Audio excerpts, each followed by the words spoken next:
Le cinéma, un art que le monde entier partage, à n'importe quel âge, un art qui nous fait débattre, qui anime les soirs au bar entre potes, qui voit même deux potes s'entretuer pour prouver qu'un film est bien ou alors que c'est une bouse. Tout le monde à un moment dans sa vie parle de cinéma. Chaque personne a déjà eu un souvenir devant un film. Du rire, des larmes, de la peur même. Devant un film, on rêve. Monter dans un vaisseau pour voyager vers une galaxie lointaine, très lointaine, devenir le super-héros qui protégera sa ville, vivre une aventure à travers le monde en ayant un chapeau, un lasso et trouver l'Arche d'Alliance ou le Graal, rêver de vivre une grande histoire d'amour ou encore se plonger dans un grand événement historique. Le cinéma transmet des émotions, c'est son principal but. La possibilité de te voyager à travers les histoires. Si je suis là aujourd'hui, c'est pour vous transmettre ce que je ressens après un film. Je m'appelle Marvin, j'ai 22 ans, et je suis là pour parler de cinéma. J'ai dévoré mes premiers Star Wars à l'âge de 5 ou 6 ans, passé en boucle les films de Laurel et Hardy en passant par la découverte de la filmographie de Louis de Funès, ou encore de Woody Allen. Le cinéma m'a également permis de découvrir un monde, le monde des super-héros, et notamment un, Spider-Man. Personnage que je n'ai pas découvert avec les comics, mais avec le premier film de Sam Raimi.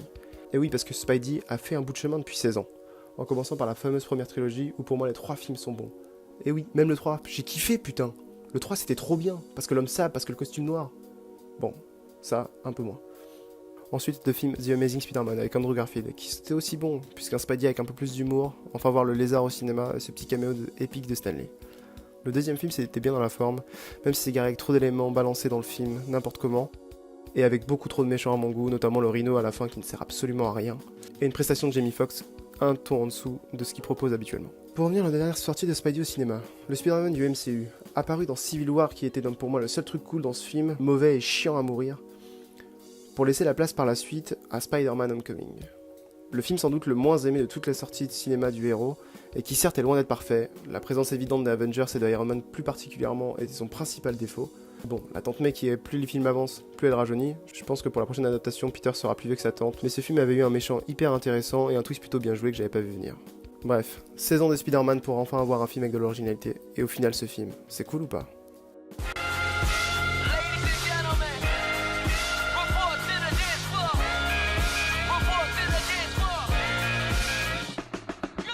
Bordel, comment c'est un film de malade. Salut, c'est Climax et aujourd'hui on va parler pour cette première critique de Spider-Man Into the Spider-Verse. Je sors seulement de la séance, je vais réagir à chaud aujourd'hui, juste pour vous dire donc que c'est un film absolument ouf. Ce film vient donner une bonne leçon d'originalité à toutes les productions de super-héros qu'on a en ce moment avec le MCU, avec DC Comics. Donc pour faire le résumé de ce film, on va suivre donc l'histoire de Miles Morales, un jeune adolescent de Brooklyn, qui est fan de Spider-Man et qui va donc, lors d'une soirée graffiti avec son oncle, va se faire piquer par une araignée génétiquement modifiée et donc commencer à avoir ses premiers pouvoirs de Spider-Man dans un univers où le Spider-Man de Peter Parker qu'on connaît tous, qu'on a tous vu dans les films et dans les comics, existe déjà. Et donc il va rencontrer le héros lors d'une bataille contre le Bouffon Vert et je sais même plus quel méchant d'ailleurs. Et lors de cette bataille-là, Spider-Man de Peter Parker va mourir et le caïd va activer son...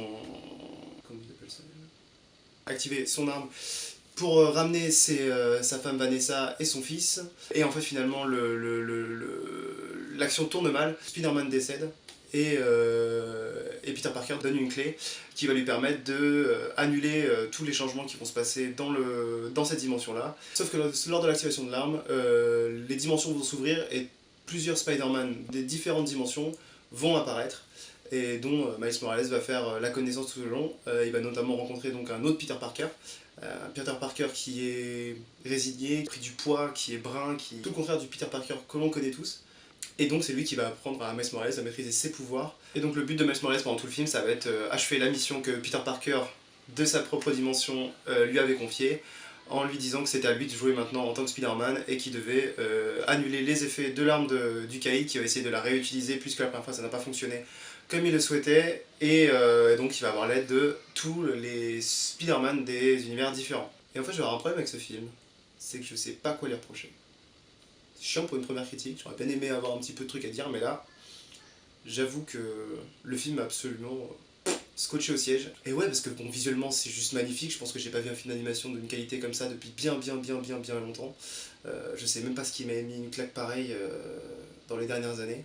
Franchement, c'est juste incroyable. En fait, tout le visuel du film en fait va se baser sur des comics, grosso modo. Tous les fans de comics, je pense qu'ils aimeront ce film d'ailleurs, comparé à ce qui a pu être fait par le MCU ou même par Sony avec The Amazing Spider-Man avant. Parce que pendant tout le film, on va avoir ce grain derrière enfin pas ce grain, mais cette espèce d'effet qu'il y a sur toutes les vignettes de comics. Et même l'apparition de, par exemple, certaines bulles par rapport à ce que Miles pense quand il commence à devenir Spider-Man, parce que là il devient vraiment un personnage de comics en fait. Et du coup, ouais, ce côté-là vraiment intéressant, le travail de l'image qui est vraiment impressionnante. Rien que pour ça, je pense que le film déjà est réussi. Pour ce qui est du scénario, le résumé, je l'ai un petit peu très vite résumé parce que c'est pas forcément facile à pas spoiler ce film. Ça va droit au but en fait, ça va être une histoire relativement classique, on va dire, sur le cahier des charges d'une histoire de super-héros classique. Mais finalement avec le visuel qui rend tellement les choses plus grandes, enfin, dès la première image on est scotché au siège jusqu'à la dernière et le film ne cesse d'arrêter de t'en mettre plein la gueule. C'est-à-dire que tu crois que ça va se calmer un petit peu tranquillement, bah paf il va t'en mettre une dans la gueule. Et franchement ça c'est juste un putain de plaisir à prendre devant un film comme ça. 2 heures de film, bah je les ai absolument pas vu passer. Là on a 3 réalisateurs qui débarquent comme ça sur ce film là. Au tout début Sony qui le produit, donc Sony qui avait redonné donc, les droits à Marvel. Enfin, Marvel qui avait racheté les droits de Sony de Spider-Man, on s'est dit qu'il n'y aurait plus jamais de Sony avec Spider-Man. Mais là finalement, bah, Sony avec ce Spider-Man là a fait bien mieux que ce qu'avaient fait tous les autres avant. Bon, peut-être pas la première trilogie avec Spider-Man 2 quand même, c'est un petit peu différent, donc on peut pas forcément comparer à ce qu'on a avec le MCU par exemple, où on va essayer de toujours nous faire avancer une histoire qui traîne depuis 10 ans et que, au bout d'un moment, avec des films qui ne servent absolument à rien. Honnêtement les gars, mais concentrez-vous sur des films comme ça, mais tous les 2-3 ans vous en sortez un, et ben on prendra tous notre pied, ça nous suffira, parce que justement on veut du spectaculaire dans les films de super-héros. C'est le but. Maintenant, quand on va voir un film de super-héros, on n'a plus de spectaculaire. Plus rien, on est juste en train de suivre une histoire qu'on se demande comment ça va se terminer, c'est tout ce qui se passe, notamment avec l'histoire d'Avengers. Après ce que je peux dire aussi sur ce film, c'est au niveau des personnages, tous les personnages sont hyper intéressants, parce que bon, les personnages ont tous déjà un background, donc tous les Spider-Man qui vont apparaître à l'écran vont être décrits d'où ils viennent, pourquoi ils ont ces pouvoirs là. Quelles sont les différences avec le Spider-Man qu'on connaît tous, franchement ça c'est hyper cool aussi. En plus ils ont plutôt des looks assez stylés, notamment le Spider-Man noir là, des années 30 qui est vraiment chambé. Dans le film il y a un truc hyper important également et qui est propre à peu près à tous les comics aussi, c'est l'humour. Honnêtement l'humour dans ce film, on s'en lasse jamais. C'est-à-dire qu'on n'est pas lassé par l'humour. Pas comme un Star Wars 8 par exemple qui est débarqué avec un Hux. Putain mais niquez vos mères avec vos putains d'humour de mort. Désolé. Donc ouais, l'humour est vachement intéressant parce que finalement on voit la blague arriver, on pense que ça va être ça, et finalement ça va être... La blague va se terminer mais d'une autre façon et qui va être tout aussi drôle. Alors évidemment on n'est pas hilar devant le film en permanence, mais tout l'humour fonctionne, te fait jamais sortir du film, et ça c'est un putain de plaisir à prendre, notamment encore je renvoie au MCU quand ils nous font encore des films avec des blagues un petit peu adolescentes. Autre point encore, bah, la BO du film qui est... Je pense que je crois que je vais télécharger directement la playlist dans le téléphone parce que juste c'est incroyable. C'est vraiment super, toutes les musiques qui passent vont bien dans le film, passent au bon moment, c'est vraiment un putain de plaisir à prendre à écouter ces sons là, on est vraiment encore scotché parce que finalement la musique va permettre à faire avancer l'histoire, c'est-à-dire qu'en fait au moment où on va croire que ça se ralentit un petit peu, la musique démarre, des plans commencent et là vraiment on en prend plein la gueule et c'est comme ça que le film est rythmé. Franchement il y a un rythme musical dans ce film qui est juste exceptionnel. Notre avantage du film c'est que le film va souvent changer d'ambiance, c'est-à-dire que, enfin, on reste dans une ambiance, on va dire quasiment permanence la même, mais par contre ça va être ponctué par des moments où on va rire, des moments où on va être en pleine action, où on va être scotché au siège et on va pas comprendre ce qui se passe. Et des moments un petit peu beaucoup plus posés, tristes, un petit peu plus dans l'émotion en fait, notamment par exemple la relation entre Miles Morales et son père qui n'est pas, qui est un donc chef de la police, enfin, je sais même pas si c'est le chef de la police d'ailleurs, donc qui est un policier qui combat en fait Spider-Man quelque part puisque pour lui un justicier n'est pas un policier, ça doit être le travail de la police, c'est souvent ce qu'on voit dans les comics d'ailleurs. Et son fils qui hérite des pouvoirs de Spider-Man finalement va forcément rentrer à un moment donné en conflit avec son père. Donc on aura droit quand même à quelques séquences finalement entre les deux, notamment une avec Miles Morales en tenue de Spider-Man, entrevue avec son père qui va être assez cool. Je crois qu'elle est vue d'ailleurs dans la bonne annonce, moment avec le je t'aime. Bon ouais, si j'ai un reproche à faire au film, je pense que c'est juste en fait le changement de titre pour la version française, New Generation. Pourquoi tu changes de nom? Tu pars d'un nom anglais, Into the Spider-Verse, pour passer à un autre nom anglais, New Generation. New Generation en plus qui a absolument rien à voir avec le film. Enfin je veux dire, je sais même pas comment ils l'ont sorti. Donc franchement, mais gardez la prochaine fois vos noms, putain. Gardez les noms des VO.